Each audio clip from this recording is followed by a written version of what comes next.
Habang ako ay nagluluto dito, ayan, nagluluto. Din yung asawa ko ng hugas ng pinggan. Tignan natin siya. Hugas ng pinggan.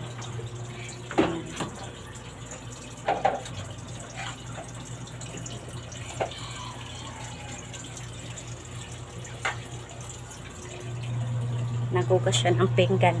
Tapos sasabihin nyo na sasabihin nyo, mag-comment kayo doon sa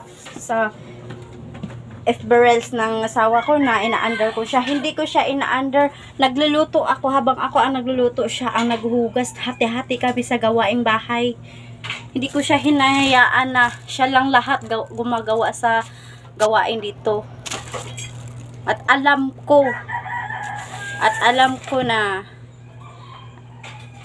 kong role ko dito. Makapag-comment kayo na ina-under ko siya. Hindi, oy.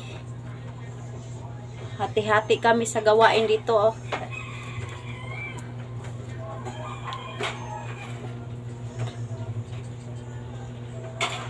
Hindi ko siya ina-under.